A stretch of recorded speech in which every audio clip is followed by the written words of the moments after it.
Magandang tanghali. Kumikinang na ulo, Diego Bandido.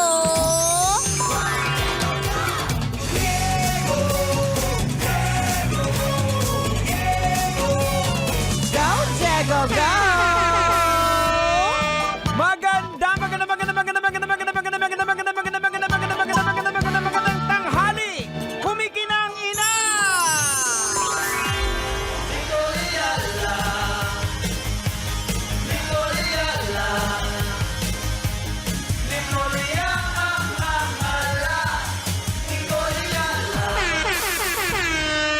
Dear Nicoliala and Diego Bandido.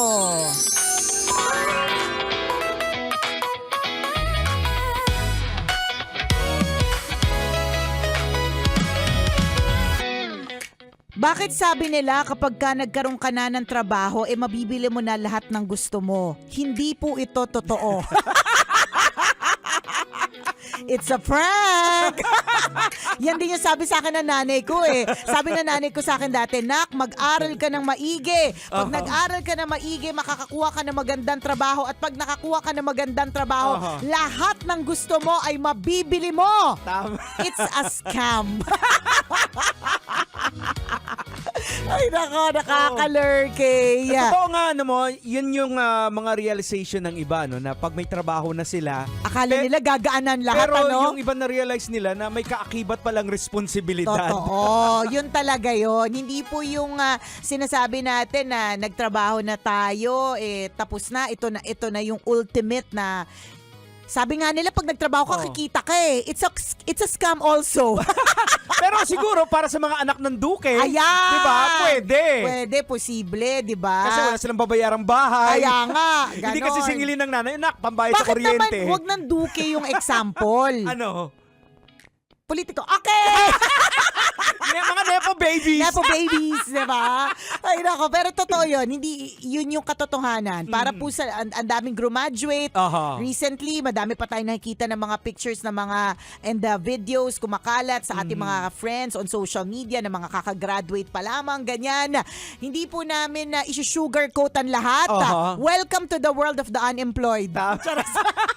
Hindi, welcome to the world of the unemployed. Correct. Pero dahil unemployed ka, ibig sabihin, gagawa ka ng paraan para maging employed ka.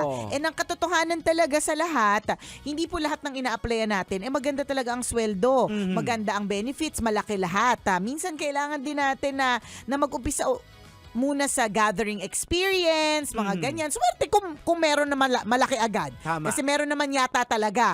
Hindi lang sa atin na spluk, Diego, di ba? Well, ito yung gusto naming malaman. Ang Nicoliala ba pagka-graduate, nagtrabaho ka agad? Oo naman.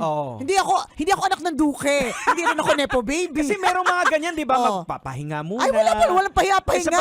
Sa panahon natin, hindi pwedeng Hindi magpahinga uso eh. Ngayon yata parang uso eh. Wag nating iuso hindi mo kasi sila pwedeng pilitin. Oo, parang kung gusto pa nilang magkaroon ng time off para mag-isip-isip, ganyan, gawin. Kasi Iba sa na akin talaga, napaka-fragile ng mga kabataan sa akin ngayon. na habang nag-aaral ako, nagtatrabaho na ako. May mga ibang ganyan, 'di ba? So, ako hindi ako tumigil. I don't remember na hindi pa nga ako nakaka-graduate, may kumuha na sa akin eh. Ayun, So wala talagang moment I realized na tumigil ako eh. Hindi pala talaga ako tumigil. Dapat yung tuloy-tuloy. Diba? And it's not a bad thing. Yes, Kaya nga siguro kapag ka may pagkakataon na magpahinga, may pagkakataon na rumampa, ginagawa ko. Kasi totoo nga naman yung sagot sa tanong mo. And ito, itanong din natin sa ating mga sarili yung ilang taon na po nagtatrabaho, diba? Paka-graduate po ba? Nagpahinga po ba kayo? Yan, O nagdire-diretso po ba kayo? Yan. Tingin ko sa generation natin, parang normal yung ganyang setup. Kasi una nakita natin yung sitwasyon ng pamilya natin, ng mga magulang natin. Na gusto natin makatulong kaagad. kaagad. True. Oo, Gusto natin na gumaan-gaan ang kanilang buhay. Oo, pero yung mga generation ngayon, yung parang... Hindi naman natin nalalahat, Oo. Napabalitaan lang namin. Oo, marami na magpapahinga daw muna. Yun. Discover themselves. Tapos nagagalit sila pag sabihin na, uy, tumulong ka naman. Ay, bakit obligasyon ko ba yun sila? Ayan, diba? Totoo naman. At yun naman din yung tinatry i-correct. Oo. 'Di ba na hindi natin pinag-aaral yung mga anak natin for the purpose of eventually sila ang magsalba sa buhay ng mga magulang. Pero bilang tayo ay nagmamahal sa ating mga magulang at mga kaanak at kapamilya, hindi din naman natin sila totaling pababayaan. Tsaka ako minsan na misinterpret yung ganyan O maghanap ka na ng trabaho, 'di ba? Graduate ka na, parang feeling nila pinipilit mo sila. When in fact, ang totoo po niyan, gusto mo sila na magtrabaho na para sa kanilang sarili. Yan. Kasi baka mapag-iwanan sila ng panahon. Ang bilis pa naman ng transition Totoo. ngayon. Hindi ka lang, makalimutan mo na yung mga wala ang bilis nga. Totoo ka. Ang bilis nga ng transition na nagkaroon lang ng mga panibagong mga hearing, nakalimutan na ang flood control. Ay, nakalimutan ayun ba ba? yun? Sure. Yung ba yung sinasabi mo mabilis makalimot? Ay, alin ba? Binabaon. Ay! Allah! Ay, tawa-tawa na lang natin. Ay, Kawawa naku naman po. mga Pilipino. Oo. Pero wala ganun talaga. Mag-work. Yes. And ang katotohanan, babalik tayo. Hindi po porke nagtatrabaho, talagang automatically gagaan ang buhay. Pero dahil ganun, hindi na ibig sabihin, magdodoble tsaka triple kayo. Yun.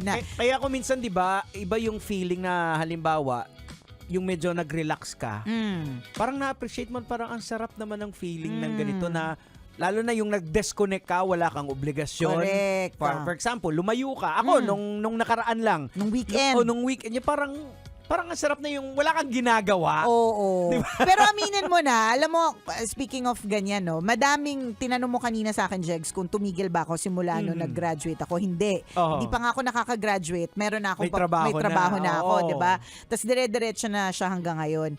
And I'm sure dire-diretso pa rin siya hanggang mag-retire ako. And I know of a lot of people na dahil ganun yung lifestyle nila, katulad ng meron tayo, na dire-diretso, di ba? Pagdating ng time that they have to retire, nagkakasakit sila kasi wala silang ginagawa. Ayun, totoo. 'Di ba? May mga ganun talaga. Nanghihina sila. Nanghihina talaga kasi sila. Kasi nasana yung katawan Correct. Oo. Hala, baka manghina tayo. Anyways, hindi pa naman natin alam yung mga mangyayari sa future. Oo. Pero ako para sa akin na let's just live one day at a time. Minsan na normal lang naman para sa isang tao na ramdam ng inis o kaya impatience, 'di ba? Parang nagmamadali tayo na sana. Kaya naman ako nagtatrabaho para kumita, pero ba't parang hindi naman ako kumikita? Parang nagtatrabaho ko isang kahig isang tuka, 'di ba? One day at a time. Tama. Eventually when the time comes, 'di ba? Na panahon mo na para mag-harvest ng iyong mga pinaghirapan, 'di ba? Basta as long as ginagawa mo rin yung part mo, hindi yung maghihintay ka lang kung anong pwede mangyari sa iyo. Gagawa ka rin ng mga kikilos ka din. Ika nga, just do your best and God will do the rest. Dadating din yan, pero one day at a time lang tayo. Simplihan mo lang, huwag ka masyadong harsh sa sarili mo. Kasi kung minsan pag pinipiga mo yung sarili mo, mabilis kang nauubos. Ay, kasalanan ng social media yan. Totoo. Kasi, totoo. Kasalanan ng social media yan. Kasi nakikita mo yung mga kaklase mo. Nakikita mo siya. Habulin mo. Totoo. Nakikita mo na nakabili na ng ganito, nakapunta na sa ganyan. Diba? Maghahabol ka eh. May isip ka na, parehas lang naman kami. Mas bobo pa nga yun sa akin dati. Diba? Naalala ko tuloy yung fina-follow ka na ina-unfollow ka. Oo, correct. Fina-follow niya ako. Pero nung time na na-meet ko siya finally, fan to eh. Sabi ko, tag mo ko Sabi niya, ay naka-unfollow ako sa'yo ngayon eh. Pero nung nakita niya ako mangyak-yak, sabi niya sa akin, mas maganda pa ako kaysa kay Ellen Adarna. Sabi ko, huwag ka maingay, nakakaya sa mga tao. Sabi niya sa akin, promise, mas maganda ka kay Ellen. Ay, nasa Pure Gold kami na, lakas-lakas ang boses niya. Mas maganda. Sabi niya, kasi ako nakita ko na si Ellen Adarna, sabi niya. Pero hindi ako yung parang na starstruck sa kanya. Sa pagkaka-starstruck ko sa'yo. Sabi ko, shh, huwag ka maingay, nakakaya sa mga kapitbahay. Tapos bigla sabi ko sa kanya, tag mo ako sa picture natin Tapos sabi, hindi ako pinapalo. Pagkatapos niya sinabing mas maganda ako kay Ellen Adarna. Kasi nga, anong konteksto? Kasi nga, nakita niya magka-batch kami. Pero bakit bakit mas popular ako Oo. or bakit may award ako, siya wala, mga ganon. Kaya nga kasalanan ng social media itong Totoo. nararamdaman natin na insecurity and pain and anxiety kasi parang feeling natin na huhuli tayo. Ayan. Hindi, kung alam mo naman na ginagawa mo yung what you can, hindi ka naman nahuhuli. Oo. Tandaan mo, God's plan is always on point, precise, 'di ba? Nakasukat. Yan. So, kung nasan ka ngayon, doon ka kasi talaga dapat at this point in your life. Correct. So, one day at a Nakakapagod time. din naman talaga. Kaya kung minsan nga, pag may time, pag nakakalabas ako ng radyo, Yan. ayan yung mga namimit natin, yung mga sa Toda. Yun. Lagi kong sinasabi na nakakapagod ang buhay, Correct. especially ngayong crisis. Pwede tayong magpahinga, Pwede. pero bawal tumigil para sa pamilya natin. 'Di ba? Pwedeng sumuka pero hindi susuko. Yan. Kasi lahat tayo Oo. parang nasusuka na tayo Correct. sa stress eh. 'Di ba? Totoo 'yun. Tsaka sa mga nangyayari sa pagod, saan? ano. Oo. 'Di ba? Parang nakakasuka, pinaglololoko nyo ba kami? Pero hindi tayo susuko. Tama. 'Di ba? Dadating yung panahon ng ginhawa pa rin, 'di ba? Everything will be A-okay eventually. Correct. Ganon. Oo. So one day at a time. Kagaya na lang kanina yung kasi wala tayong coding yung sasakyan eh. So Nag-grab kayo. nag-grab kami. Nung pabalik na kami dito, biglang na flat. Ay, si Kuya. Oo, sabi ng driver, sabi niya, "Sir, sige po, lipat na lang po kayo." Sabi ko, "Kuya, may spare tire ka ba?" Sabi niya, "Oo." "Kuya, wag ka mag-alala, hindi ka namin iiwan." Ayun. So, kumbaga, we live by our principle. Dito sa Love Radio, yung jingle natin, Na kasama mo. Oh, maging malungkot man ang pinagdaanan. Kaya yun. So, tinulungan namin siya. Magbaba ng gulong, pagpalit ng ano. Buti na lang alam talaga ni Lord ang ginagawa niya. No. Hindi niya inalaw na ako yung sumama today. Kasi kung nangyari yun, tas ako yung sumama, cheerleader lang ako. Wala ko na iambag dun sa gulong. Oo. Di ba? So, yung mga ganyang kasimpleng mga bagay na naiparamdam mo doon sa ano na ang sarap ng feeling. Kaya tuwa si Kuya na hindi namin siya inabandona. Tama. Oo. Sa gitna ng krisis, Oo, di ba? sa gitna ng krisis, dapat ganun po tayo. At don't give up because Oo. there will always be people who will help. Mhm. Sabi nga hindi naman tayo sinasabak sa mundong ito ng mag-isa. Oo. Tandaan natin na may mga tao na willing pa rin na tulungan tayo. May mga taong aalalay. Oo. 'Di ba? So take each day at a time, Ayan, 'di ba? ganun lang yun. Relax ka lang. Oo. The best is yet to come. So kung ngayon kabisyo feeling mo wale, Oo. ngangay, nagtatrabaho ka para sa wala, ngayon lang 'yan. Oo. Bukas ulit. Bukas ulit ganyan. Oo. Sa sunod na ulit bukas ganyan. Pero magbabago naman 'yan.